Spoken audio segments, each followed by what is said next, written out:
మనం రూతు గ్రంథము మనము ధ్యానం చేసుకుంటా ఉన్నాం కదా. ఆఖరి అధ్యాయంలో వచ్చాము. 4వ అధ్యాయంలో 1, 2, 3, 4 వచనాలు పోయిన వారం మనం ముందుటి భాగంలో ధ్యానం చేశాము. 5, 6 వచనాలు చదువుతానమ్మా. బోయజు, నీవు నయోమి చేతి నుండి ఆ పొలమును సంపాదించు దినమున చనిపోయిన వాని పేరట అతని స్వాస్థ్యమును స్థిరపరుచున్నట్లు చనిపోయిన వాని భార్య అయిన రూతు అను మోయాబీయురాలి యుద్ధ నుండి దాన్ని సంపాదింపవలనని చెప్పగా, ఆ బంధువుడు, నేను దానిని విడిపించుకొనలేను, నా స్వాస్థ్యమును పోగొట్టుకుందునేమో, నేను దాన్ని విడిపింపలేను గనుక నీవే నాకు ప్రతిగా బంధువుని ధర్మం జరిగించుమని చెప్పాను. చిన్న ప్రార్థన చేసుకుందాం. మహిమ కలిగిన తండ్రి, మీకు స్తోత్రాలు. బిడ్డలు ఎంతగానో నాయన ఈ సమయాన్ని కేటాయించుకొని మీ సన్నిధికి వచ్చి జూమ్ లో అందరం ఇలా కనెక్ట్ అయ్యి ప్రభువా మీ యొక్క సన్నిధిలో సహవాసంలో మీ వాక్యము ధ్యానించుకున్నటలో మీ వాక్యాన్ని వినడానికి మమ్మల్ని సమకూర్చినందుకు మీకు స్తోత్రాలు. ఇంకనో రావాల్సిన బిడ్డలు ఉన్నారు, సకాలాన్ని తీసుకునేండి ప్రభువా. ఎంతో మంది మా స్థానిక సంఘంలో సోదరీలు ఉన్నారు ప్రభువా. వారందరినీ ఈ సమయం నాయన ప్రత్యేకంగా ఆశీర్వదించండి. సోదరీలముగా మేము ఏమేమి పాఠాలు మేము నేర్చుకుంటున్నామో మీరు ఎదుగుదురు తండ్రి. అమూల్యమైన సత్యాలు ప్రత్యేకంగా మీరు మాతో మాట్లాడుతున్నందుకై మీకు వందనాలు. రూతు గ్రంథాన్ని గత కాలం నుంచి మేము ధ్యానం చేసుకుంటా ఉన్నాం అయినా ఎన్నో మర్మాలు మీరు మాకు తేటపరుస్తున్నారు ప్రభా, మీకు వందనాలు. ఈ సమయం కూడా మీరు ఆశీర్వాదకరంగా చేయండి. చెప్పనైనా నేను అశక్తురాలను బలహీనురాలను ప్రభా, మీ వాక్యాన్ని వివరించడానికి నాకు చేత కాదు, మీరే ఆత్మ సహాయం అనుగ్రహించండి. మీ నామం మహిమపరచబడినట్లుగా నా స్వరాన్ని మీరు ఉంచండి ప్రభా. చక్కని మాటలు నైనా దైవ సంబంధమైనటువంటి ఆత్మీయమైన మాటలతో మమ్మల్ని ఆయన బలపరిచి స్థానిక సంఘములో చక్కని పనిముట్లుగా మీరు వాడుకోండి. అలాగే మా వ్యక్తిగతమైన విశ్వాస జీవితంలో బలభరితమైనటువంటి విశ్వాసాన్ని మేము కలిగి ఉండి ప్రభు అనేకులకు మాదిరికరంగా మంచి సాక్ష్య జీవితాన్ని కలిగి మేము ఉండుటకు కృప చూపమని మాతో ఉండమని మా ప్రభువును మా రక్షకుడన్న యేసయ్య మహిమ గల పరిశుద్ధ నామమున ప్రార్థించి వేడుకుంటున్నాము తండ్రి, ఆమేన్. ఇక్కడ చదువుకున్న వాక్య భాగాన్ని దానికి ముందుగా నేను ఒకసారి పోయినసారి మనం ధ్యానం చేసిన 2 మాటలు నేను జ్ఞాపకం చేస్తానమ్మా. పురద్వారం వద్దకు పోయి అక్కడ కూర్చున్నటువంటి బోయజు, పురద్వారమున ఆ బెత్లెహేము పురద్వారమున కూర్చున్నటువంటి బోయజు అక్కడ కూర్చొని ఆ తట్టున ఒక మనుష్యుడు వెళుతున్నప్పుడు ఆయన్ని పిలిచి వచ్చి ఇక్కడ కూర్చుండుము అని చెప్పాడు. కూర్చునే స్థలము, కూడుకునే స్థలము ఆ ఊరి పెద్దలు ప్రజలు అందరూ కూడా అక్కడికి వస్తారు. కొన్ని సందర్భాలలో నేను పదే పదే అంటున్నాను, ఇవి బెత్లెహేము చిన్న గ్రామం అని మలాకీ గ్రంథంలో మీకాలో వ్రాయబడింది కదా, 5వ అధ్యాయం 1వ వచనంలో. బెత్లెహేం అనేది చిన్న గ్రామమైన అందులో నుండి మన ప్రియ ప్రభు పుట్టాడు. చిన్న గ్రామము అన్నందుకు నాకు పురద్వారములో కూర్చున్న పెద్దలు గవిని వెలుపున సామెతల గ్రంథంలో 31వ అధ్యాయంలో గవిని దగ్గర ఉన్నటువంటి వారందరూ కూడా ఆమె పనులను బట్టి కొనియాడతారంట. గవిని పురద్వారము అనేది ఒక గ్రామాలలో ఆ రోడ్డున మనం అది చిన్న రోడ్డులు కావచ్చు, పొలం గట్లు కావచ్చు, ఇలాంటి ప్రాంతాలలో చిన్న రోడ్లు కావచ్చు బహుశా. అలాంటి ప్రాంతంలో నుంచి వెళ్ళినప్పుడు అక్కడ కొంతమంది వాళ్ళ గ్రామాల్లో చిన్న చిన్న ఇళ్ళు ఉంటాయి కదా. పెద్ద మన సిటీలో ఉన్నట్టు మేటలు ఉండవు కదా, ఇంట్లో నుంచి బయటికి రాకుండా ఉండరు వాళ్ళు. ఏదో ఆ సమయానికి భోంచేస్తారు, రాత్రి వేళ పండుకుంటారు ఆ ఇంట్లో. చాలా చిన్న చిన్న రూములు, చాలా చిన్న గదులు ఉంటాయి, ఊరిండ్లుగా ఉంటాయి. కనుక ఆ భోజనం చేసిన తర్వాత పెద్దలు, ప్రజలు, యవనస్తులు ఎవరైనా కూడా పురుషులు అందరూ ఊరి దగ్గరకు వచ్చి ఆ రచ్చబండ దగ్గర కూర్చోవడమా, లేకపోతే ఇంకొంచెం సాయంకాలం వేళ ఊరి గవిని దగ్గర కూర్చోవడం అది గ్రామాలలో అలవాటు. కాబట్టి ఈ బెత్లెహేము కూడా గ్రామము. అందుకని ఈ ఊరి మనం దానికి పురద్వారం ఉన్న తర్వాత బోయజు చెప్పిన బంధువుడు ఆ త్రోవను పోచుండెను అని ఆయన్ని పోయి ఈ తట్టు తిరిగి ఇక్కడ కూర్చో అని చెప్పి పిలిచి చెప్పాడు. అలాగూ కూర్చున్నటువంటి ఆ మనుషునితో బోయజు మాట్లాడుతున్నాడు. అప్పుడు బోయజు 2వ వచనంలో ఆ ఊరు పెద్దలందరినీ పిలిపించుకున్నాడు. 10 మంది పెద్దలను, పెద్దలలో 10 మందిని పిలిపించుకొని అక్కడ కూర్చున్నాడు. ఇంకా కూడా మనం ఈ 4వ అధ్యాయం చదువుతుంటే ఆ ఊరి పెద్దలు ప్రజలందరూ అంటే కొద్దిమంది సమకూర్చబడ్డారు. 10 మంది పెద్దలు, బోయజు, మరి ఒక మనుష్యుడు. వాళ్ళు ఒక 12 మందో 15 మందో బహుశా ఉండవచ్చు. వాళ్ళందరూ ఊరి పెద్దలు అక్కడికి వచ్చిన తర్వాత 2 మనుషులు అక్కడ ఉన్నారు. ఆ 2 మనుషులు ఊరి పెద్దలతో ఏమి చెప్తారు, ఇది ఎందుకు ఇక్కడ వచ్చారు వీళ్ళంతా అని ఆ గ్రామంలో ఉండే వారంతా కూడా ప్రజలు కూడా ఆ స్థలానికి వచ్చారు. కాబట్టి ఆ స్థలంలో ఎవరు కూడుకొని ఉన్నారు? ఊరి పెద్దలు కూడుకున్నారు, ప్రజలు కూడుకున్నారు, బోయజు పిలిపించుకున్న మనుషుడు కూడా కూర్చున్నాడు. ఇది ఒక చిన్న సమాజంగా, చిన్న నలుగురు కలిసి ఏమి విషయాలు మీరు మాట్లాడతారని ఆ గుమికూడారు. ఇది ఆ ప్రాంతం వారి యొక్క అలవాట్లు, ఆ ఊరి ప్రజల యొక్క అలవాటు. ఏం జరుగుతుంది గ్రామంలో, ఏ విషయాల కొరకు ఇంతమంది పెద్దలు, 10 మంది పెద్దలు వచ్చారు, బోయజు వచ్చాడు, బోయజు బంధువు కూడా వచ్చున్నాడు అని అందరూ కూడా సమకూర్చబడ్డారు. తర్వాత ఈ వీళ్ళందరూ దగ్గర 4వ వచనంలో మోయాబు 3వ వచనం చదువుతున్నాం. మోయాబు దేశం నుండి తిరిగి వచ్చిన నయోమి మన సహోదరుడైన ఎలీమెలకు కలిగిన భూభాగమును అమ్మివేయుచున్నది గనుక నీవు వినున్నట్లు నేను ఒక సంగతిని తెలియజేయవలనని ఈ పుర నివాసుల ఎదుట, నా జనుల పెద్దల ఎదుట భూమిని సంపాదించుకొనుము అని బోయజు ఆ మనుష్యునితో ఊరి పెద్దల ఎదుట మాట్లాడాడు. ఈ మోయాబు దేశం నుంచి వచ్చిన నయోమి, రూతు మన గ్రామానికి వచ్చారు, బెత్లెహేముకి వచ్చారు.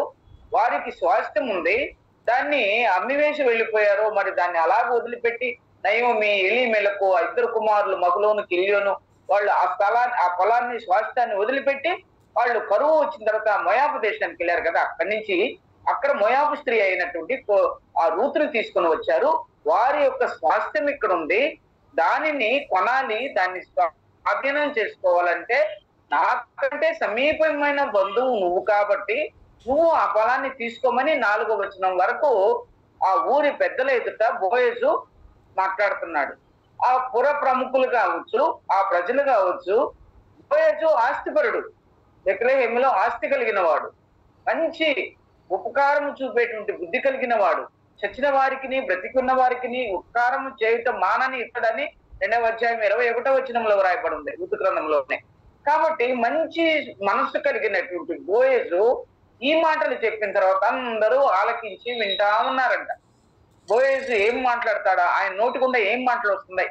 ఆమె పరిగేరుకుంది, కొంతకాలము పరిగేరుకుంది, ఒక 6 నెలలో 3 నెలలో ఎవల కోత ఆరంభం నుంచి గోధుమల కోత ఆరంభం ముగింపు వరకు ఆమె పరిగేరుకున్న స్త్రీగా చూస్తాం మనం 3వ అధ్యాయం ఆఖరి భాగంలో. కాబట్టి ఆ 2వ అధ్యాయం ఆఖరి భాగంలో ఇలాంటి స్వభావం కలిగినటువంటి రూతును గురించి బోయజు ఊరి పెద్దలందరి ఎదుట ఆ మనుషునితో మాట్లాడుతున్నాడు. తర్వాత భాగం ఏంటంటే 2వదిగా అతను అన్నాడు, నేను ఈ ఆఖరి వచనంలో చూడమ్మా, 6వ వచనంలో నేను బోయజు నీవు నయోమి చేతి నుండి పొలమును సంపాదించు దినమున చనిపోయిన వాని పేరట అతని స్వాస్థ్యమును స్థిరపరచున్నట్లు చనిపోయిన వాని భార్య అయిన రూతను మోయాబీయురాలు ఎదుట నుండి దాన్ని సంపాదించవలనని చెప్పగా ఆ బంధువుడు నేను దానిని కొనలేను, నా స్వాస్థ్యమును పోగొట్టుకుందునేమో, నేను దాన్ని విడిపింపలేను గనుక నీవే నాకు ప్రతిగా బంధువుని ధర్మము జరిగించమని. పై భాగంలో ఏమంటాడంటే నాకంటే బంధువుడు నీవుగాక దాన్ని విడిపింపవలసిన బంధువుడు ఎవడనూ లేడు, నీ తరువాతి వాడను నేనే, నువ్వే విడిపించాలి, నువ్వు సమీప బంధువు రూతుకి, నయోమికి, కాబట్టి నువ్వే విడిపించాలంటే అప్పుడు ఆయన అన్నాడు అందుకు అతను నేను విడిపించేదన నేను. అది ఎక్కడ 5వ వచనంలో, 4వ వచనం ఆఖరి భాగంలో నేను విడిపిస్తాను అన్నాడు. ఏం విడిపిస్తానన్నాడు? నయోమి యొక్క భూభాగాన్ని, నయోమి యొక్క స్వాస్థ్యమును నేను, అది ఎవరికైనా తాకట్టు పెట్టిందేమో ఆమె, నేను విడిపిస్తాను అని ఆ మనుషుడు చెప్పాడు. ఇక్కడ ఆ తర్వాత బోయజు ఆ మనుషునితో ఏమంటుందంటే, ఆమెతోటి వచ్చిన మోయాబీరాలైన రూతు కూడా ఉంది కదా, రూతు భర్త ఎవరు? మహలోను. అక్కడ కూడా ఆమె స్వాస్థ్యాన్ని కూడా నువ్వు సంపాదించుకోవాలి, ఆ స్త్రీని కూడా నువ్వు విడిపించాలి అని చెప్పినప్పుడు, నేను నా స్వాస్థ్యాన్ని పోగొట్టుకుంటానేమో, ఆ మోయాబీరాలను నేను విడిపించలేను.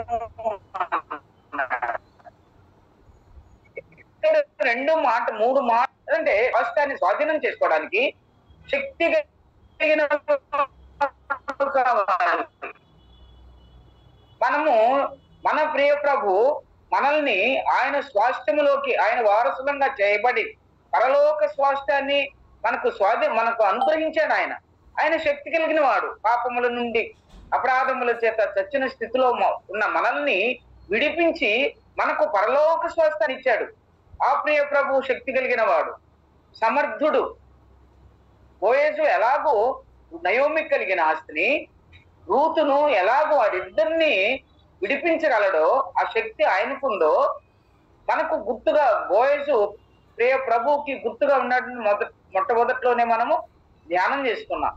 కాబట్టి ఆ మనుషుడు వీరిద్దరి విషయాలలో కూడా నయోమి కలిగిన స్వాస్థ్యాన్ని, రూతుని కూడా ఇద్దరిని విడిపించడానికి తగిన శక్తి కలిగిన వాడు.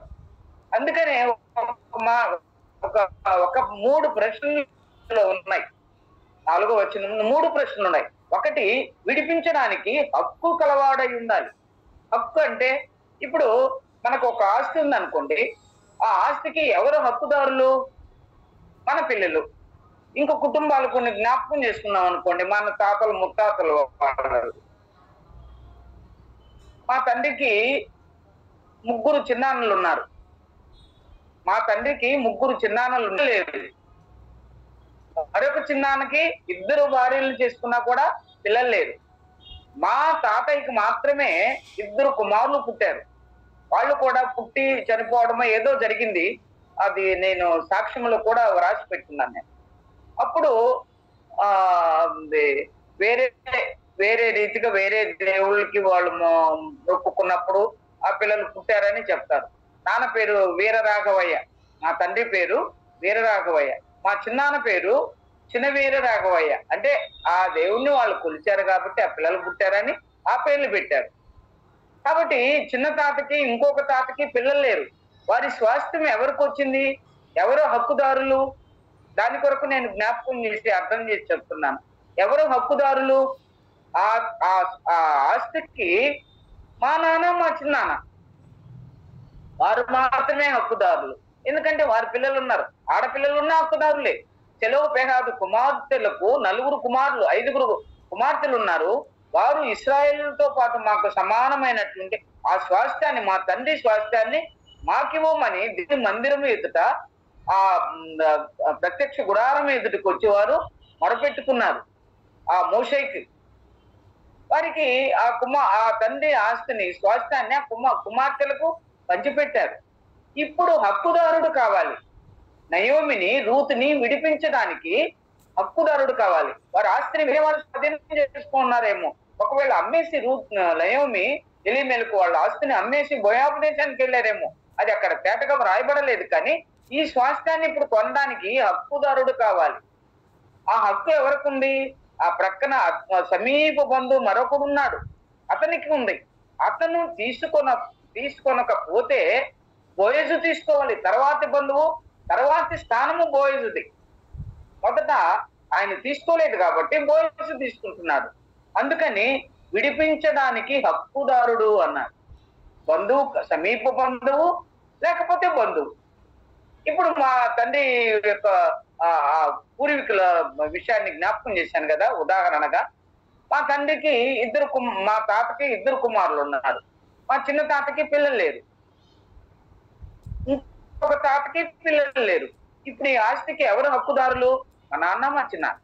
కాబట్టి ఇలాంటి ఆ విడిపించడానికి హక్కుదారులు కావాలి. ఆ హక్కుదారుడు బోయజు, శక్తిమంతుడు బోయజుడు.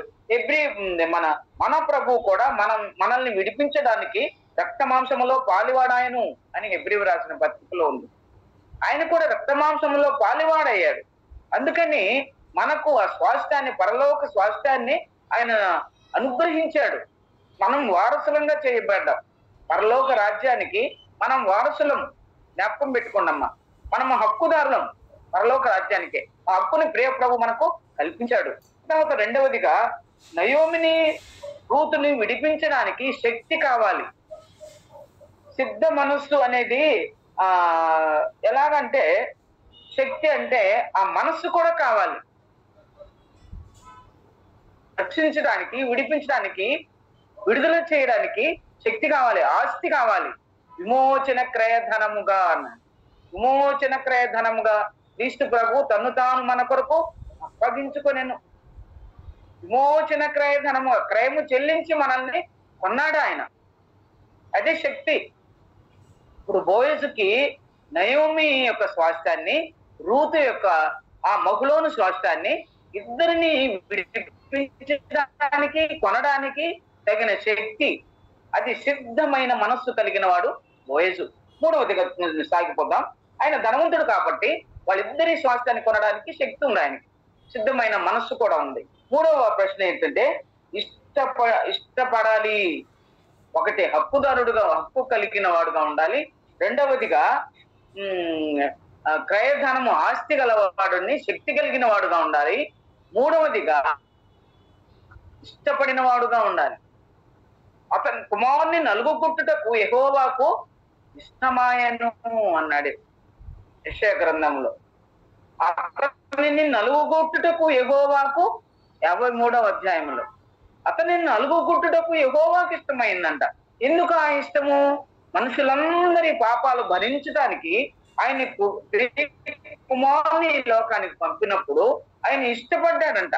ఆ తండ్రి కుమారుని చేతిని విడిచిపెట్టిన దినము, నా తండ్రి, నా తండ్రి, నా దేవా, నా దేవా, నా చెయ్యి ఎందుకు విడిచితివి అని ప్రియ ప్రభు ఆ కల్వరి శిలువలో ఎంతో తన యొక్క దుఃఖాన్ని, దేవా దేవా అని. కాబట్టి ఆయన విడిపించడానికి ఇష్టం కలిగిన వాడు, నలగొట్టుటకు ఇష్టం కలిగిన తండ్రి, ప్రియ కుమారుని ఆయన ఇష్టపడ్డాడు. మనందరి పాపంలో భరించడానికి ఆయన ఇష్టపడ్డాడు. అందుకనే బోయజు విడిపించడానికి శక్తి కలిగిన వాడు, విడిపించడానికి హక్కు కలిగిన వాడు, విడిపించడానికి ఇష్టము కలిగిన వాడు. ఇష్టం లేకపోతే ఏమి చేయగలరు? ఇప్పుడు ఫలాని వాళ్ళు ఉన్నారు, వాళ్ళ పిల్లల్ని పెంచుకోవడానికి ఇష్టం కలగాలి. అందుకనే మొదటి సమూయేలు గ్రంథము 12వ అధ్యాయం 21వ వచనంలో ఉంది, తనకు జనముగా చేసుకున్నట్టుకు ఆయన ఇష్టము కలిగి ఉన్నాడు. తనకు జనముగా చేసుకోవడానికి ప్రియ ప్రభు ఆయనకి ఇష్టమైందంట. ఒక జనాంగాన్ని, ఇశ్రాయేలుని ఏర్పరచుకోవడానికి ఆయన ఆ సంతానం మీద, యాకోబు సంతానం మీద ఇష్టం కలిగాడు. ఆయన ఏర్పరచుకున్నాడు ఆ వంశాన్ని. ఇశ్రాయేలు వంశము వర్ధిల్ల చేశారు. యాకోబు సంతానాన్ని ఆయన ఆశీర్వదించాడు. ఇశ్రాయేలుగా మార్చబడి యాకోబుని, ఆ సంతానాన్ని అంతటిని తనకు స్వాస్థ్యముగా ఏర్పరచుకున్నాడు ప్రియ ప్రభు తండ్రి. అలాగే మనల్ని కూడా ఈ లోకంలో ఆ ప్రియ కుమారుడు మన కొరకై ఈ లోకానికి వచ్చి ఆ మనందరి పాపముల నిమిత్తం ఆయన శిలువలో మరణించి మనల్ని విడిపించాడు. ఆయన ఇష్టం కలిగి ఉన్నాడు. అందుకనే ఆ సమూయేలు అంటాడు, మిమ్మల్ని అందరినీ తనకు జనముగా చేసుకోవడానికి ఆయన ఇష్టం కలిగి ఉన్నాడు. ఇష్టమైన వాడు కనుక మంచి బోధలు, మంచి శ్రేష్టమైనటువంటి విషయాలన్నీ మనకు బోధించాడు అని సమూయేలు ఇశ్రాయేలుతో మాట్లాడుతున్నాడు. కనుక ఆ 3 విషయాలు మనము పోయిన వారంలో ధ్యానం చేశాం. సమయం అయిపోతుంది, మరలా చాలా కాలమైంది కనుక మనం మర్చిపోంటామని, ఇది కంటిన్యూషన్ రావాలంటే కొంచెం జ్ఞాపకం చేసుకోవాలి మనం కదా. 3 విషయాలు, 3 ప్రశ్నలు అక్కడ వచ్చాయి. ఆ 3 ప్రశ్నలకి విడిపించడానికి హక్కు కలిగిన వాడు, విడిపించడానికి శక్తి కలిగిన వాడు, విడిపించడానికి ఇష్టమైన వాడు. ఇష్టం కలిగి ఉన్నాడు. ఈ 3 విషయాలు కూడా బోయజులో ఉన్నాయి కనుక ఆయన నేను విడిపించగలను అని చెప్పినా కూడా మాటని మార్చేసి రూతుని సంపాదించుకున్నప్పుడు నా స్వాస్థ్యాన్ని కూడా నేను పోగొట్టుకుంటానేమో, దయచేసి నేను విడిపించలేను, అది నువ్వే చూసుకో, నాకు ప్రతిగా నీవే బంధువుని ధర్మం జరిగించమని ఆయన తప్పుకున్నాడు. అనేక సందర్భాలలో మన విషయాల్లో కూడా అనేకులు మన చేతిని కానీ మన ప్రభు అయితే మన చేతిని పట్టుకొని ప్రతి సమస్య నుంచి మనల్ని రక్షించి కాపాడి సమృద్ధిగా మన చేతిని ఆయన చేతిలో ఉంచుకొని కుడి ఎడమలకు తొలగకుండా మంచి నూతనమైన మార్గంలో మనల్ని నడిపించగలడు మన దేవుడు. ఆయన మీద ఆధారపడినప్పుడు ఆయన మనల్ని విడనాడు వాడు కాడు, ఆయన కాపాడువాడు, ఆయన సమస్తాన్ని చక్కబెట్టగలిగిన వాడు. అనేక సార్లు మనం దుఃఖపడతాం, అనేక సార్లు ఓదార్పు రాకుండా ఉంది. ఎంతకాలం ఈ శ్రమలను మనం భరించగలం, ఎంతకాలం ఇవన్నీ మనం తట్టుకోగలం అనుకుంటున్నాం. కానీ ప్రభు మన పక్షంగా ఉండి మనకు అన్ని విషయాల్లో సహాయకరంగా ఉండగలిగిన దేవుడు. అందుకనే మీరు ఒకరినొకరు ఇట్టి మాటల చేత ఆదరించుకొనుడి అన్నాడు. దేవుడు ఆదరించేవాడు, దేవుడు ప్రేమించేవాడు, దేవుడు మన కష్ట సుఖాలలో పాలు పంచుకొని మన సరైన మార్గములో, సంతోషకరమైన మార్గములో సంతోషకరమైన జీవితాన్ని అందించి మనల్ని నడిపించగలిగిన ప్రియ ప్రభువుకి స్తోత్రాలు చెల్లిస్తాం. ఆయన మన కొరకు చింతిస్తున్నాడు. మన చింత యావత్తు కూడా ఆయన మీద వేసి ముందుకు మనము విశ్వాసంలో ముందుకు సాగాలని ప్రభు మనల్ని హెచ్చరిస్తూ ఉన్నాడు. ఇంకా మనం చదువుకున్న 4, 5, 6 వచనాలలో రూతు బోయజు చెప్పినట్లుగా నేను నయోమి పొలమును విడిపించేదనను, కానీ రూతుని నేను విడిపించలేననే. ఇది ధర్మశాస్త్రం ప్రకారము మోయాబీయులను 10వ తరం వరకు కూడా ఇశ్రాయేలు సమాజంలో చేర్చకూడదనుంది. ఈమె మోయాబీయురాలు రూతు, నేను విడిపించలేనన్నాడు.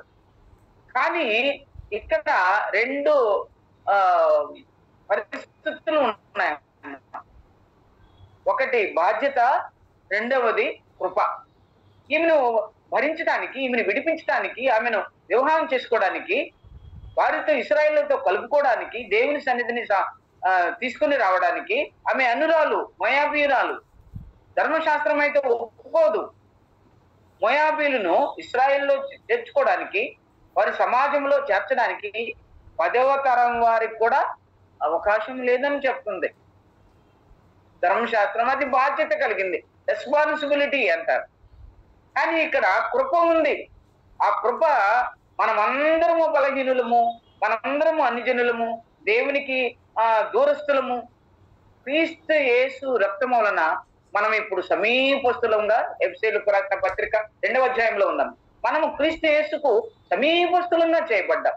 ఆయన రక్తము వలన ఇప్పుడు మునుపు దూరస్తులమే, కానీ క్రీస్తు యేసు రక్తం వలన ఇప్పుడు మనము సమీపస్తులుగా చేయబడ్డాం. అది దేవుని కృప. ధర్మశాస్త్రానికి కృపకు రెండిటికి వారధిగా ప్రియ ప్రభు వచ్చాడు. ధర్మశాస్త్రాన్ని కొట్టివేయలేదు. నూతన నిబంధనను ఈ అన్ని జనాంగాన్ని రక్షించడానికైనా వచ్చాడు. ధర్మశాస్త్రాన్ని కొట్టివేయలేదు ప్రియ ప్రభు. రెండింటికి మధ్యవర్తిగా ఆయన ఈ లోకానికి వచ్చాడు. కాబట్టి ధర్మశాస్త్రంలో అదే ఉంది, కరెక్టే. కానీ ఆయన కృప మన ఎడల ఉంది. అలాగే బోయజు కూడా రూతు ఎడల ప్రేమ కలిగి ఉన్నాడు. ఆమె ఎడల కృప కనికరం కలిగిన వాడు. ఆమె ఎడల ఆ పరిగి ఏరుకునే సమయంలోనే రూతుని ఎంతగా ప్రేమించాడు. అన్యురాలైనా పరిగి ఏరుకునే పేదరాలుగా, పరదేశిగా ఎంతో దగ్గరకు చేర్చుకుని ఆయన పూజించే ఆ భోజనంలో పేలాలు అందించాడు. ఆమెకు పిడికిళ్ళు వేయమన్నాడు, పనివారిని ముట్టకూడదన్నాడు. ఆమె దగ్గరకు వచ్చినప్పుడు నీళ్లు తోడి ఆమెకు దాహానికి నీళ్ళు ఇవ్వమన్నాడు. ఆమెను ముట్టకూడదని యవనస్తులకు ఆజ్ఞాపించాడు. ఈ పొలాన్ని విడిచి వేరే పొలానికి వెళ్ళకూడదని చెప్పాడు. అంత బాధ్యత కలిగాడు. అదే సమయంలో కనికరం కలిగి ఆమెను వివాహం చేసుకోవడానికి కూడా ఇష్టపడ్డాడు. ఎంత కరుణామయుడు మన ప్రియ ప్రభు. ఆయనకు గుర్తుగా బోయజును పెట్టారు. మన క్రీస్తు ప్రభువుకు గుర్తుగా బోయజు ఉన్నాడు. అన్యురాలైన రూతు వలె మనమున్నాము. మన ప్రియ ప్రభువు బోయజు ఆ రూతుకి ఎలాంటి భద్రతను కలిగించాడో, ఎలాంటి ఘనతను తర్వాత వచనాల్లో మనం చదువుతాం. ఎంతగా ప్రేమించాడో అలాగే మన ప్రియ ప్రభు మనల్ని అంతకన్నా ఎక్కువగా బోయజు కన్నా రక్తాన్ని కార్చి చెలువలో చనిపోయి మూడో దినమున మృత్యుంజయుడే లేచి పరలోక స్వాస్థాన్ని మనకు ఇవ్వడానికి సిద్ధపడ్డాడు. ప్రియ ప్రభు సిద్ధం చేశాడు. దేవునికి స్తోత్రాలు. ఇంకా మనం సాగిపోదాం. ఈ రెండు, కనికరము, ప్రేమ, ఇవి రెండు కూడా మన ప్రియ ప్రభువులో ఉన్నాయి. అందుకని ఆయన రూతు విషయంలో చాలా చాలా జాగ్రత్తగా మాట్లాడుతున్న ఊరి వారందరూ కూడా ఏం తీర్పిస్తాడా, బోయజు ఏం మాట్లాడతాడని అదే రీతికి చాలా మంది గుంపు కూడారంట. ఊరు ప్రజలందరూ వచ్చి ఆ యొక్క న్యాయాన్ని ఎలాగ తీరుస్తాడని ఆలోచన చేస్తూ కూర్చొని వింటా ఉన్నారంట. బోయజు మాట్లాడేది ఎవరు మాట్లాడినట్టుగా లేదు, బోయజు మాత్రమే మాట్లాడుతున్నాడు. ఇంకా చూద్దాం, కిందకు వస్తాం చూడండి. ఈ ఇద్దరిని సంఖ్యాకాండము 7వ అధ్యాయం మనము 5, 6 వచనాలు చదువుకున్నాం కదమ్మా. 7వ వచనము నుంచి 10వ వచనం వరకు కొన్ని ప్రాముఖ్యమైనటువంటి విషయాలు. నేను పోగొట్టుకుందనేమో దాన్ని నేను విడిపింపలేను గనుక నీవే నాకు ప్రతిగా బంధువుని ధర్మం జరిగించుదని చెప్పాను. అప్పుడు ఇశ్రాయేలీల్లో బంధు ధర్మము గురించి గాని క్రయ విక్రయములను గురించి గాని ప్రతి సంగతిని స్థిరపరచుటకు పూర్వమున జరిగిన మర్యాద ఏదనగా, అక్కడ 7వ వచనం నుంచి 10వ వచనం వరకు కొన్ని ప్రాముఖ్యమైన అవన్నీ చదవడానికి మనకు అయినా ఎవరైనా చదువుతారమ్మా? తీసుకున్నారా? 7వ వచనం నుంచి 10 వచనాల వరకు చదువుతారా? ఇశ్రాయేలీల్లో బంధుధర్మమును గూర్చి గాని క్రయ విక్రయములను గూర్చి గాని ప్రతి సంగతిని స్థిరపరచుటకు పూర్వమున జరిగిన మర్యాద ఏదనగా, ఒకడు తన చెప్పు తీసి తన పొరుగువానికి ఇచ్చుటయే ఈ పని ఇశ్రాయేలీలో ప్రమాణముగా ఎంచబడెను. ఆ బంధువుడు నీవు దాన్ని సంపాదించుకొనుమని బోయజుతో చెప్పి తన చెప్పు తీయగా, బోయజు ఎబీమెలెకునకు కలిగినది యావత్తు, కిల్యోనునకు మహ్లోనునకు కలిగినది యావత్తు నయోమి చేతి నుండి సంపాదించినని నేను అన్నందుకు మీరు ఈ దినమున సాక్షులై ఉన్నారు. చదువు ఇంకా చదువు 10వ వచనం. మరియు వాని పేరట అతని స్వాస్థ్యమును స్థిరపరచుటకును చనిపోయిన వాని పేరు అతని సహోదరుల నుండి అతని స్థలము యొక్క ద్వారము నుండి కొట్టివేయబడక ఉండునట్లును నేను మహ్లోను భార్య అయిన రూతును మోయబిరాల్ని సంపాదించుకొని పెండ్లి చేసుకొనుచున్నాను. దీనికి మీరు ఈ దినమున సాక్షులై ఉన్నారని పెద్దలతోనూ ప్రజలందరితోనూ చెప్పాను. ఇక్కడ ఈ 7వ వచనం 7, 8, 9, 10 వచనాలలో దాని యొక్క సారాంశం ఏంటంటే, ఇది పూర్వం జరిగిన ప్రతి సంగతిని గురించి, క్రయ విక్రయముల గురించి కానీ, బంధు ధర్మం అని గురించి కానీ, ఆ చనిపోయిన వాని భార్యను ఆ కుటుంబంలో వారు చేసుకుంటును ఆ విషయాలన్నీ కూడా ధర్మశాస్త్ర గ్రంథములో 27, 26 అధ్యాయాలలో మనం చదువుకున్నప్పుడు తెలుస్తుంది. అది అక్కడ వ్రాయబడి ఉంది. ధర్మశాస్త్రంలో ఎలాగుండాలి, ఈ పరిస్థితుల్లో ఏం చేయాలి, ఈ పరిస్థితుల్లో ఏం చేయాలి. 3 విషయాలు ఉన్నాయి అక్కడ. ఇశ్రాయేలులో బంధు ధర్మమును గూర్చి, రెండవదిగా క్రయ విక్రయములను గూర్చి, మూడవదిగా ప్రతి సంగతిని స్థిరపరచుటకు పూర్వము జరిగిన మర్యాద, వారి యొక్క దేశపు మర్యాద, దేవుని జనుల మర్యాద, ఆ ధర్మశాస్త్రంలోని విధులను, శాసనములను, కట్టడలను, ఇవన్నీ కూడా ధర్మశాస్త్రంలో రాయబడి ఉన్నాయి. అది సంఖ్యాకాండం 26, 27 అధ్యాయాలలో చాలా విశదంగా వ్రాయబడింది. ఎన్ని జరిగించడానికి ఇది నా వల్ల కాదు, లేకపోతే ఇది నేను చేస్తాను, ఇది నా వల్ల కాదు అని చెప్పడానికి ఒక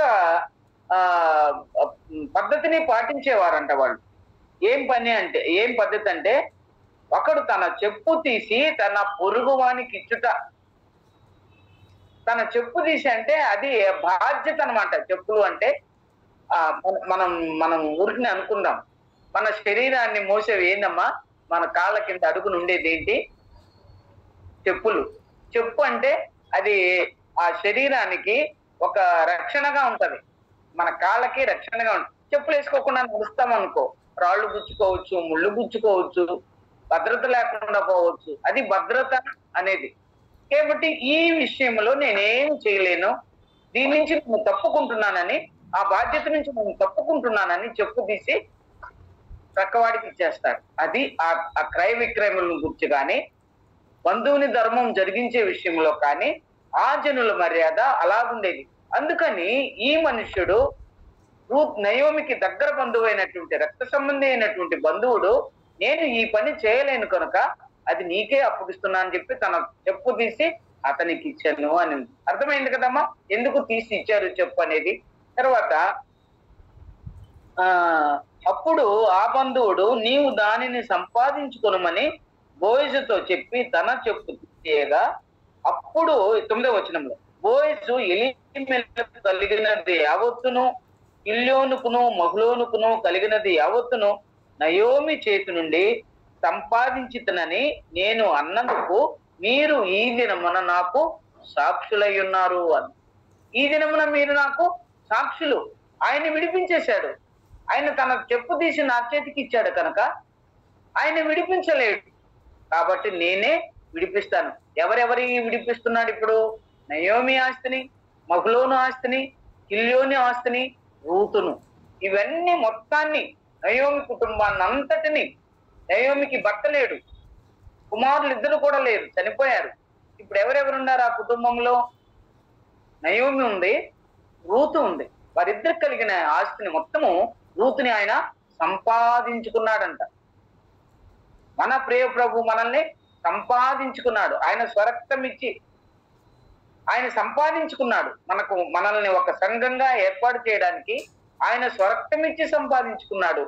ఇక్కడ బోయజు తన ఆస్తినంతా, ఆస్తి గలవాడు కనుక, శక్తి కలిగిన వాడు, బలవంతుడు, చాలా ఆస్తిమంతుడు కనుక బోయజు వారి యొక్క పొలాన్నంతా క్రయమును చెల్లించి వారిని సంపాదించుకుని, వారి ఆస్తినంతటిని సంపాదించుకున్నాడు.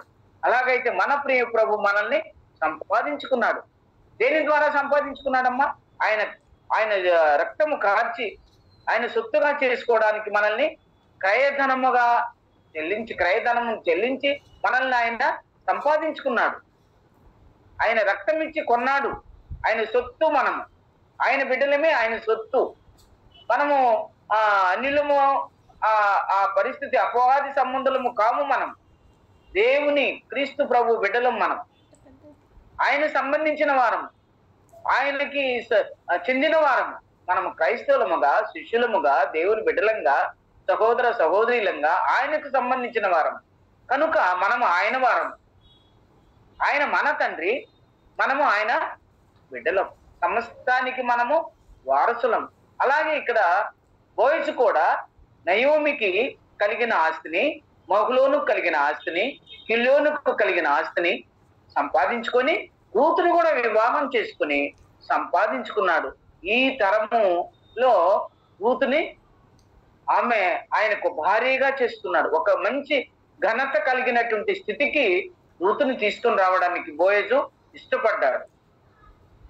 మనల్ని కూడా, మనం బలహీనులమైన, అయోగ్యులమైన, మనకు గొప్ప రక్షణ ఇచ్చి ఆయన బిడ్డలుగా చేసుకొని గనులుగా ఎంచాడు. మనల్ని గనులుగా ఎంచాడు, ఇష్టమైన వారంగా ఎంచాడు. పరలోక స్వాస్థ్యానికి మనల్ని వారసులుగా చేసుకున్నాడు. ఎంత గొప్ప కృపనిచ్చాడు, ఎంత గొప్ప రక్షణ అన్నాడు. రక్షణ ఎలాగ దేవుడు ఇచ్చాడంటే గొప్ప రక్షణ ఇచ్చాడు. ఆ పరలోకములో దేవునితో నిత్యం ఉండేటువంటి ఆ భాగ్యాన్ని ఇచ్చాడు. అందుకనే అది ద్వితీయోపదేశ కాండం 31వ అధ్యాయంలో ఉంది. విశ్వాసీ నీ భాగ్యం ఎంత గొప్పది, నిన్ను రక్షించిన వాడు, నిన్ను పోలిన వాడెవడు? ఎవరు పోలిక లేదు మనకు. మనము భాగ్యవంతులము, విశ్వాసులమైన మనము భాగ్యవంతులము మనం. కాబట్టి ఆ తర్వాత వచనాన్ని మనం చూసుకున్నామమ్మా.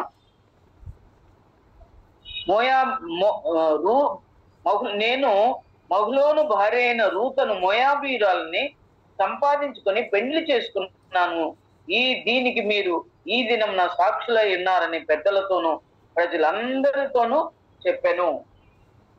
తర్వాత ఇక్కడ ఈ న్యాయాన్ని ఆ ఇప్పుడు మహలోను స్వాస్థ్యాన్ని రూతును సంపాదించుకున్న తర్వాత అక్కడ ఒక న్యాయము సరి అయిన రీతిలో న్యాయం చేయబడ్డదంట.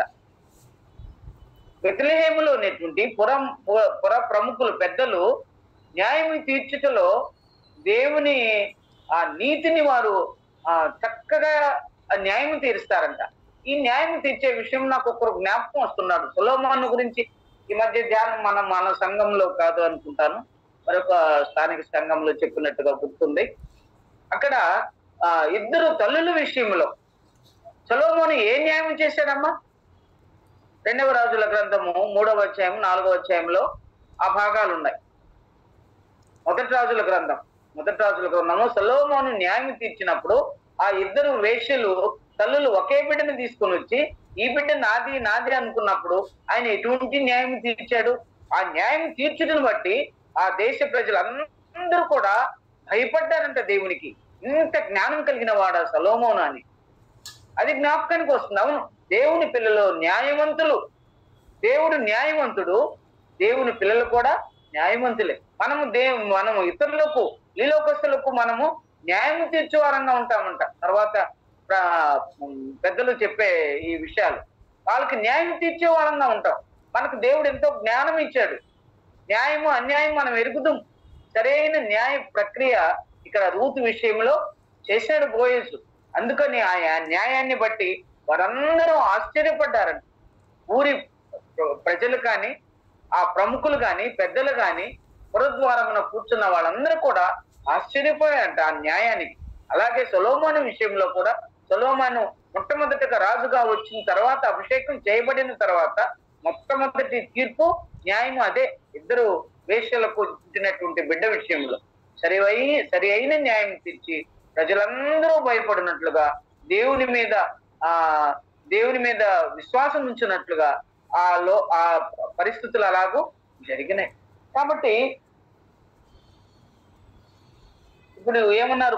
పుర ద్వారమందున్న పెద్దలందరూ కూడా మేము సాక్షులము. 11వ వచనం చదువుతున్నానమ్మా.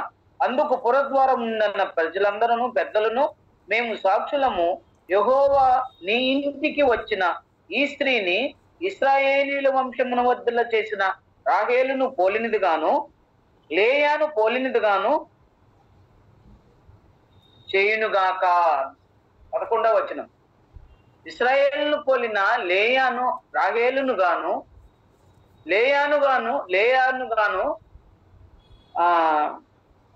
పోలిన దానుగాను చేయునుగాక అన్నాడు 11వ వచనంలో. ఇప్పుడు ఈ స్త్రీకి ఎవరిని పోలిక చేస్తున్నాడమ్మా? మనం ఇంతవరకు బోయజును యేసు ప్రభువుకి పోలికగా మనం కొంతవరకు ధ్యానం చేశాము. అంతా నేను చేయలేను, కానీ అంత ధ్యానము, అంత జ్ఞానము, దేవుని జ్ఞానము నాకు లేదు, కానీ చాలా బలహీనురాలను నేను. ఇప్పుడైతే రూతును గురించి ఎవరికి పోలిక చేస్తున్నారు ఇక్కడ ఊరి పెద్దలు? లేయాకి, రాహేలుకు పోలిక చేస్తున్నారు. వీరిద్దరు ఎవరు? రాహేలు ఎవరు? లేయా ఎవరు? యాకోబు భార్యలు. రాహేలు మొట్టమొదటిగా ఎవరి పేరుని ఇక్కడ ప్రస్తావించారు? రాహేలును పోలినది గాను, రెండవదిగా లేయాను పోలినది గాను. మొదట ఎవరు ఉండాలా? మొదటి స్థానం ఎవరిది? లేయాది. రెండవ స్థానము రాహేలుది. కానీ ఇక్కడ పరిశుద్ధాత్ముడు ఎలాగో వ్రాయించాడంటే మొదట రాహేలును పోలినదిగా, రెండవది లేయాను పోలి. లేయాకి ఎంతమంది పిల్లలు? 6 మంది పిల్లలు.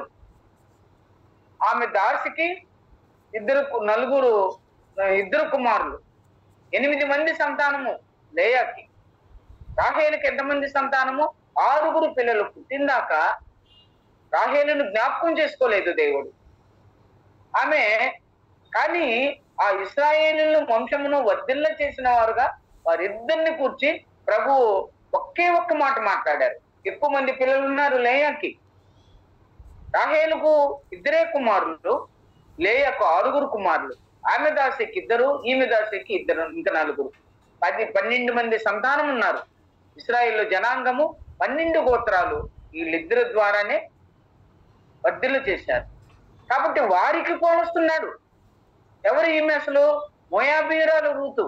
ఈ మోయాబీయురాలని ధర్మశాస్త్రం కిందకి ప్రభు ఆ కృప కిందకు, కనికరం కిందకి తీసుకుని వచ్చి వివాహం చేసుకున్న తర్వాత వారిద్దరికీ పోల్చినాడు దేవుడు. మనల్ని కూడా, అలాంటి వారమైన మనల్ని కూడా దేవుడు మనల్ని ధనవంతులుగా చేయడానికైనా దరిద్రుడుగా దిగి రావాల్సి వచ్చింది. మనకు ఉన్నతమైన స్థితిని ఇచ్చాడు. ఆయన పిల్లల్లో చేర్చబడ్డాం మనం. రేపు పరలోక రాజ్యమునికి వెళ్ళినప్పుడు వీరందరినీ కూడా మనము చూడగలము. ఆ పాత నిబంధన గ్రంథంలోని భక్తులందరినీ మనము చూడగలము. అతి గొప్ప ధన్యతను దేవుడు మనకు ఇచ్చాడు. ఇక్కడ పురద్వారం ఉన్నటువంటి వారు రాహేలు. కొంచెం 2 మాటలు నేను చెప్తానమ్మా రాహేలు గురించి, లేయను గురించి. మనం ధ్యానం చేసుకున్నాం, చాలా పాఠాలు ఉన్నాయి, కానీ 2 మాటలు మాత్రం నేను ఈ సమయంలో జ్ఞాపకం చేస్తాను. రాహేలు అంటే గొర్రె పిల్ల అని అర్థం. గొర్రె పిల్ల అంటే ఆమె తండ్రి గొర్రెలను మేపునది కాబట్టి, ఒకవేళ అదే పేరు, అదే అర్థం వచ్చేటట్టుగా రాహేలని పెట్టాడేమో ఆ తండ్రి లాబాను. కాబట్టి ఆమె పేరుకి గొర్రె పిల్ల అని అర్థం. ఆ ఇశ్రాయేలును వర్ధిల్ల చేసిన రాహేలు ఇర్మియా గ్రంథంలో ఒక మాట ఉంది, ఇశ్రాయేలీలకు తల్లి అంట. రాహేలు ఎవరమ్మా? ఇశ్రాయేలీలకు తల్లి. ఇర్మియా గ్రంథం 31వ అధ్యాయంలో ఒక మాట ఉంది చూడమ్మా.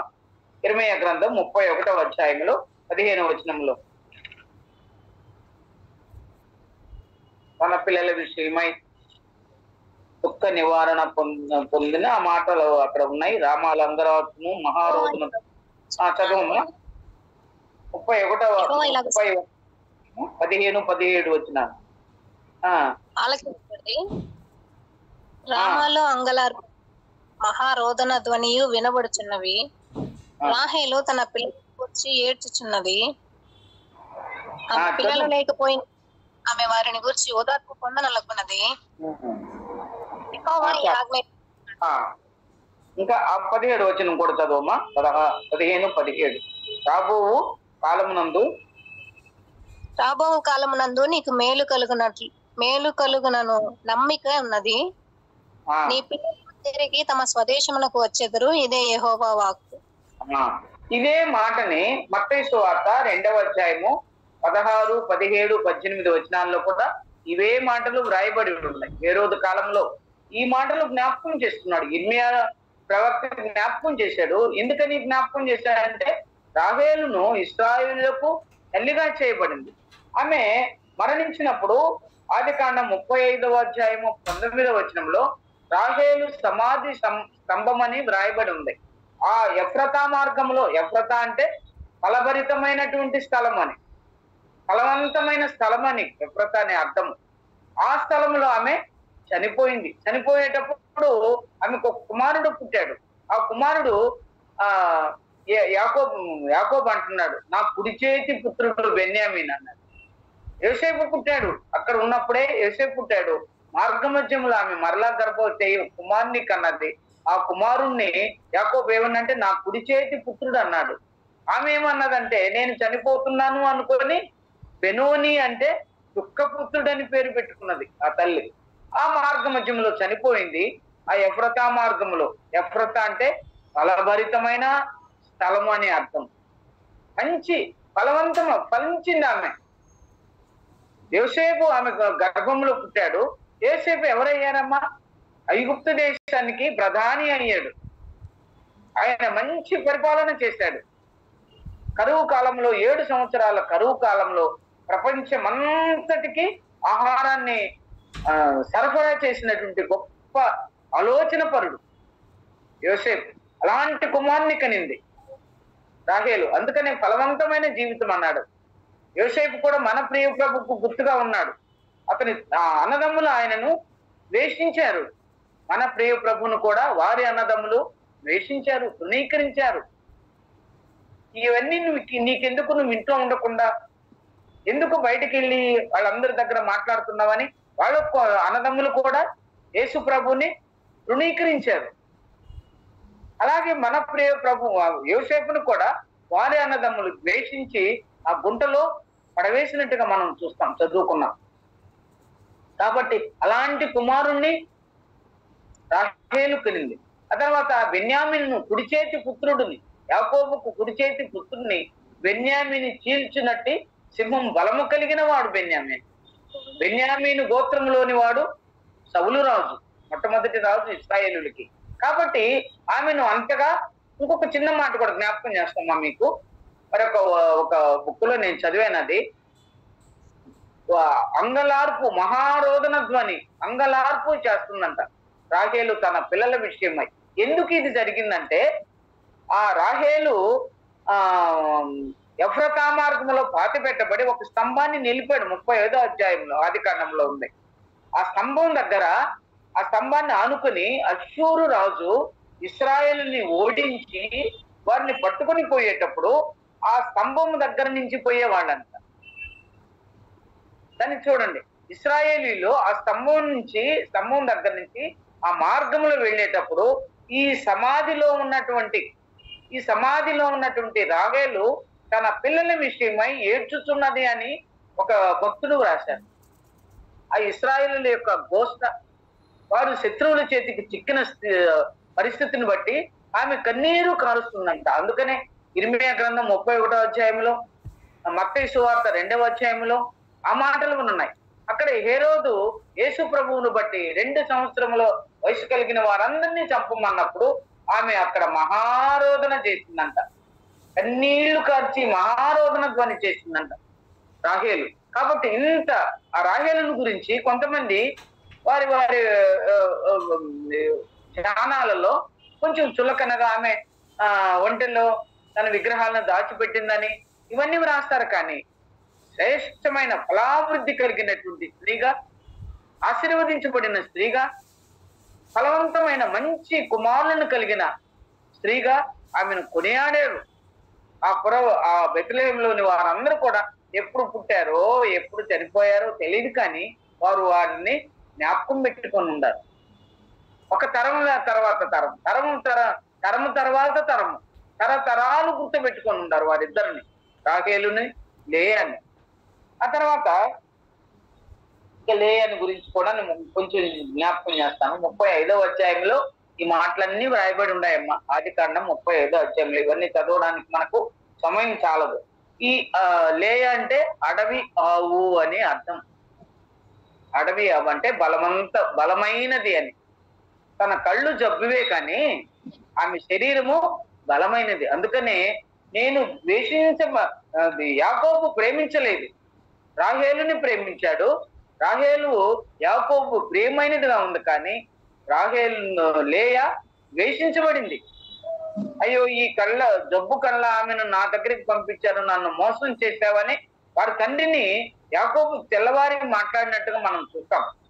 కాబట్టి ఆమె అనుకున్నది, నేను ద్వేషించబడుతున్న సంగతిని ఎరిగి దేవుడు నా శ్రమను చూసి జ్ఞాపకం చేసుకుని నాకు కుమారుని ఇచ్చాడు, ఆయనకి షిమ్యోన్ అని పేరు పెట్టింది.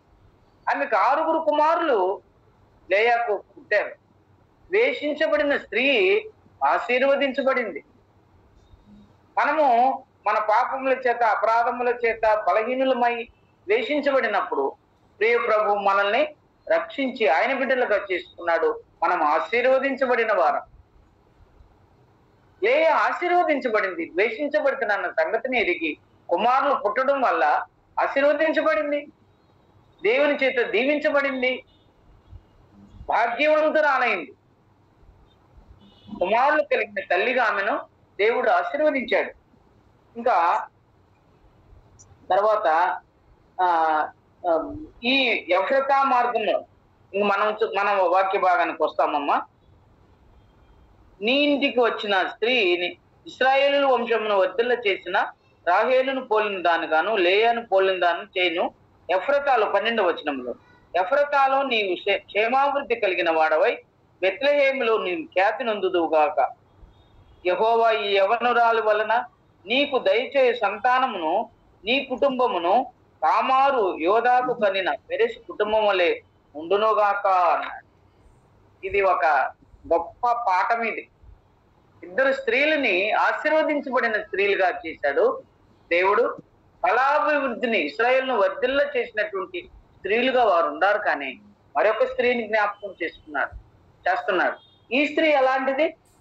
ఆ సంఖ్యాకాండము 26, 21 వచనాలు కాకుండా ఆది కాండములోనే ఈ మాటలు ఉన్నాయి కదమ్మా. మరి నేను అది మీకేమైనా గుర్తుందా చెప్తాను. ఆది కాండం 38వ అధ్యాయంలో మాత్రమే తామారుని గురించినటువంటి వివరణ ఉంది. తర్వాత ఎక్కడ కూడా వ్రాయబడలేదు. యూదా కుమారులు కనాను స్త్రీ తామారు కనాను స్త్రీని వివాహం చేసుకున్నాడు యూదా. కనాను స్త్రీని వివాహం చేసుకుని అక్కడి నుంచే కుమారుని కూడా మరి యొక్క స్త్రీని తీసుకుని వచ్చి వివాహం చేశాడు. సరైన యూదా అంటే దేవునికి స్తుతి చెల్లించువాడు, స్తుతి నిందుని గాక. ఆ యొక్క యూదా గోత్రము నుంచి మన ప్రియ ప్రభువు పుట్టాడు. అటువంటి మంచి జ్ఞానం కలిగినటువంటి యూదా చిన్న పొరపాటు వలన అదంతా అక్కడ మీరు చదువుకుంటే మనకు అర్థమవుతుంది. ఆమె యొక్క భర్త తామారుని కుమారునికి వివాహం చేసుకున్న తర్వాత పెద్ద కుమారుడు చనిపోయాడు, రెండవ కుమారుడు చనిపోయాడు, మూడవ కుమారుడు పెద్దవాడయ్యేంత వరకు వారి ఊరు దగ్గర ఉన్నాడు. ఇక్కడ ఇవన్నీ నేను చెప్పడానికి సమయం కాదు కాబట్టి ఒక మాట చెప్తాను. తన యొక్క శీలాన్ని కూడా పణంగా పెట్టి త్యాగం చేసి, తన వ్యక్తిగతమైన జీవితాన్ని కూడా త్యాగం చేసి, ఆమె భర్తకు ద్వారా పిల్లలు కలగాలని మోసము చేసినట్టుగా, లేకపోతే ఆ మాటని ఏమనాలో నాకు అర్థం కాలేదు, కానీ దేవుడు అలాంటి ఆమెకు సంతానం కావాలి, స్వాస్థ్యము కావాలి, తన భర్త ద్వారా స్వాస్థ్యం కావాలని ఒక వేషం వేసుకొని తన శీలాన్ని త్యాగం చేసి యూదాకు ఒక కుమారుని కొన్నది. ఆ కుమారుని పేరు పెరెస్సు. దాన్ని ఎందుకు రాయించి పెట్టాడు పరిశుద్ధాత్ముడు ఇక్కడ? ఎవరినైనా దేవుడు తన యొక్క నీతి వారి ఎడల బయలుపరచడానికి అన్ని జనులమైన మనల్ని ఎలాగ సమకూర్చాడో అలాగే కనాను స్త్రీ అయినటువంటి తామారును కూడా అలాగ తీసుకుని వచ్చాడు. ఇక్కడ వారు ఏం చెప్తున్నారు? 4:12 వచనంలో, ఎఫ్రతాలో నీవు క్షేమాభివృద్ధి కలిగిన వాడవై బెత్లెహేములో నువ్వు ఖ్యాతి నొందుదువుగాక. ఈ నీకు దయచే సంతానము నీ కుటుంబమును తామారు యోధాకు కనిన పెరెసు కుటుంబం వలె ఉండును గాక. యోధాకి తామారు యోధా దగ్గరికి వెళ్ళినప్పుడు ఆమె ఒక 2 కుమారులు పుట్టారు. 2 కుమారులకి ఇద్దరు వంశాలు వచ్చాయి. పెరెసుకు 2 వంశాలు వచ్చాయి, జరహుకు 2 వంశాలు వచ్చాయి. వారు ఇశ్రాయేలు గోత్రములు పట్టికల్లో రాయబడ్డారు. సంఖ్యాకాండంలోనే ఉన్నాయి ఇవన్నీ కూడా. అందుకని ఈ వాక్య భాగాలు మనం చదువుకున్నప్పుడు, మీరు వాక్యాన్ని చదివేటప్పుడు ఈ భాగాలన్నీ చదువుకుంటా వస్తే, దేవుని వాక్యాన్ని చెప్పేటప్పుడు పెద్దలు కానీ మనం కానీ చెప్పేటప్పుడు ఈ భాగాలన్నీ మీకు అర్థం కావాలి. ఇంట్లో మీరు చదువుకునే వాక్య భాగాన్ని ప్రతిదినము ఏ భాగం చదువుకున్నారో అది అర్థం చేసుకునేటట్టుగా మరలా జ్ఞాపకాన్ని తెచ్చుకోండి. అప్పుడు ఇవన్నీ కూడా మీకు అర్థమవుతాయి.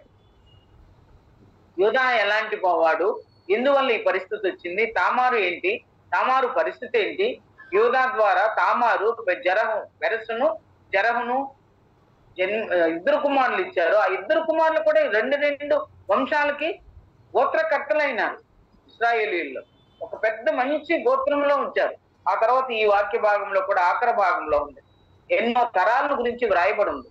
కాబట్టి తామారు కూడా ఆమె పేరుకి అర్థము తమాల వృక్షం అని, అంటే మంచి పొడవైనటువంటి.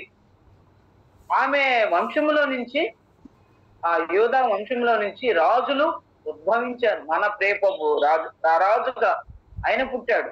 యూదుల రాజుగా పుట్టినవాడు ఎక్కడ ఉన్నాడు? యూదా జాతియే ఒక రాజుల చరిత్రగా నిలబడిపోయింది. అది తామారు వలన. కనాను స్త్రీ ఆమె. ఈ రూతు మోయాబు స్త్రీ. వీరిద్దరు కూడా దేవుడు అనుగ్రహించిన కృపాది, ఆయన అనుగ్రహించిన కనికరం, ఆయన వారి మీద జాలిపడిన రీతి. వారిద్దరు కూడా ఇశ్రాయేలు వారే, రాహేలు, లేయా. కానీ ఈ 2 స్త్రీలు, ఒకరు మోయాబీయురాలు, ఒకరేమో కనానీయురాలు. వీరిద్దరు కూడా దేవుని కృపను అనుగ్రహించారు. ఈ రూతు విషయంలో ఆ బోయస్ని ఆ ఊరి పెద్దలు 2 స్త్రీలకు అక్కడ పోల్చాడు. ఇక్కడ మరొక స్త్రీకి, మరొక కుటుంబానికి. తామారునందు యోధాకు కనిన పెరెసు కుటుంబము వలె. పెరెసు కుటుంబాన్ని మనం సంఖ్యాకాండంలోనే ఉందమ్మా. ఇది ఈ భాగాలు కూడా సంఖ్యాకాండంలోనే ఉన్నాయి. కాబట్టి అలాగ వర్ధిల్ల చేశాడు, అలాగ వర్ధిల్లినట్లుగా దేవుడు ఆశీర్వదించాడు. మాట చదువుకొని మనం ముగించుకున్నాం. కొలసీలకు రాసిన పత్రిక ఆఖరిగా కొలసీలకు రాసిన పత్రిక 1వ అధ్యాయము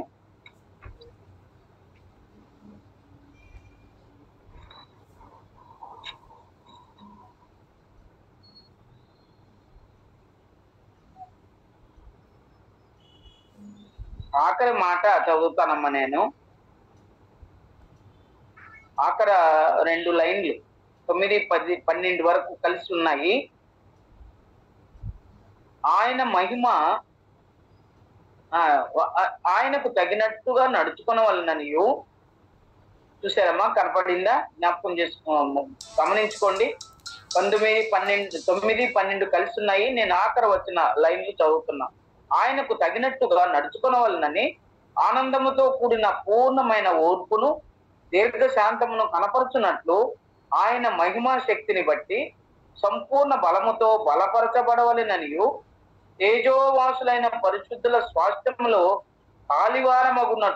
మగుటకు మనలను పాత్రులుగా చేసిన తండ్రికి మీరు కృతజ్ఞతాస్తుతులు చెల్లింపవలనని దేవుని బతిమాలుచున్నాను అన్నాడు. తేజోవాసులైన పరిశుద్ధుల స్వాస్థ్యములో పాలివారమగుటకు మనలను పాత్రులుగా చేశాడు దేవుడు.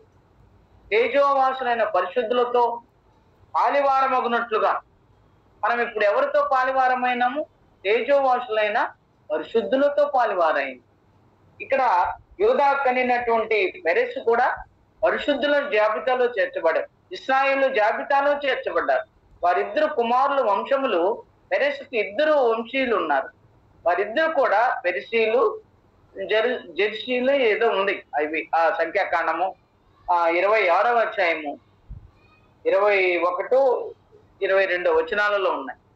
వారిద్దరు కుటుంబాల గురించి కూడా వ్రాయబడి ఉంది. వారిద్దరు గోత్రాల్లో, ఇశ్రాయేలు గోత్రంలో స్వాస్థ్యములు పొందిన వారుగా ఉన్నారు. యూదాకు కనిన తామారు కుమారుడైనటువంటి ఆ పెరెసు దీవించబడిన వాడుగా ఉన్నారు. అట్లాగైతే మనము తేజోవాసులైన పరిశుద్ధుల సమూహములో పాలివారమై మనలను పాలివారమగుటకు మనలను పాత్రులుగా చేసిన ఆ దేవునికి కృతజ్ఞతాస్తుతులు చెల్లించుకున్నాం. అంత మాత్రమే కాకుండా దేవుని ఇక్కడ మనకు ఒక చిన్న మాట కూడా ఉందమ్మా. ఆయన స్థలము అనేది ఒకటి నేను రాసుకున్నాను, కానీ అది పరిశుద్ధ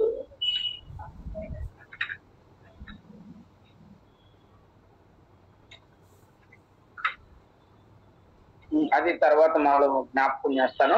ఎఫ్రతా అంటే ఫలభరితమైన స్థలం, ఫలవంతమైన సారవంతమైన స్థలం అని రాసుకున్నాను నేను. అంత మాత్రమే కాకుండా బెత్లెహేము నందు ఖ్యాతి గలవాడు అంటే బెత్లెహేము ఖ్యాతి గలది. బెత్లెహేము ఎందుకు ఖ్యాతి వచ్చిందా ఆ యొక్క గ్రామానికి? బెత్లెహేము యూదా పట్టణంలో చిన్న గ్రామమైన అందులో ఆ గ్రామానికి ఎందుకు ఆ ఖ్యాతి కలిగిందంటే అక్కడ నుంచి బెత్లెహేము నుంచి మన ప్రియ ప్రభు వచ్చాడు, దావీదు వచ్చాడు, యెషయా వచ్చాడు, ఓబేదు వచ్చాడు. ఆ రాజవంశాలు బెత్లెహేములో నుంచి పుట్టారు కనుక అది ఖ్యాతి కలిగింది. ఎఫ్రతా అంటే ఎఫ్రతా మార్గం అంటే అది ఫలభరితమైనటువంటి మార్గం, ఫలవంతమైన స్థలము. యాకోబు అన్నాడు, ఒక స్థలానికి ఆ అరణ్యం ప్రాంతంలో నుంచి వెళ్తూ ఉన్నప్పుడు తలగడగా దిండుకు పెట్టుకుని ఒక రాత్రిని పడుకున్నప్పుడు ఆ తెల్లవారి ఆయనకి మెలకు వచ్చి ఇది భయంకరమైన స్థలము, ఇది దేవుని మందిరమే దేవునే గాని వేరొకటి కాదని ఆ స్థలానికి బేతేలు అని పేరు పెట్టాడు. అది మనం అనేక మందిరాలకి బేతేలు అని మందిరం పేరు ఉంటది. కొన్నిసారి మా గ్రామంలో అక్కడ ఆవరణం, అది స్థలం కాదు, మందిర స్థలం కాదు, ఆవరణం. దేవుని కార్యములు జరుపుకోవడానికి ఒక పెద్ద ఆవరణాన్ని ఏర్పరుచుకుంటే యెహోవా ముందు స్థలము, యెహోవా షమ్మా అని దానికి పేరు పెట్టారు. దేవుడు నిలబడే స్థలము. ఇద్దరు ముగ్గురు ఎక్కడ కూడి నా నామన కూడి ఉందరో వారి మధ్య నేను ఉంటానని మత్తయి సువార్త 18వ అధ్యాయంలో రాయబడి ఉంది. అక్కడ మన దగ్గర మనతో ఆయన ఉండే స్థలము అది పరిశుద్ధుల సహవాసం చేసే స్థలము, దేవుడు ఉండే స్థలము, దేవుడు నివసించే స్థలము, అది దేవుని మందిరము. మనమందరం కూడుకున్న స్థలము ఈ మందిరమునకు ప్రార్థనా మందిరం అనబడును అని యెషయా గ్రంథంలో వ్రాయబడును. దేవుని మందిరానికి మనం వచ్చినప్పుడు పరిశుద్ధులందరితో కలిసినప్పుడు అది ఎంతో సంతోషకరమైనటువంటి సహవాసం కలిగినటువంటి స్థలం. దేవుడు ఆ స్థలాన్ని ఆశీర్వదించి మనకి ఇచ్చినప్పుడు ఆ మందిర ఆవరణములో చేరి మనం దేవుణ్ణి స్తుతించినప్పుడు, దేవుణ్ణి కీర్తించినప్పుడు, మన కష్ట సుఖాలు ఆయనతో చెప్పుకున్నప్పుడు ప్రశాంతమైనటువంటి వాతావరణంలో మనం ఉన్నట్టుగా గమనిస్తాం. దేవుడి మాటలు మన కొరకు దీవించిన గాక. మరి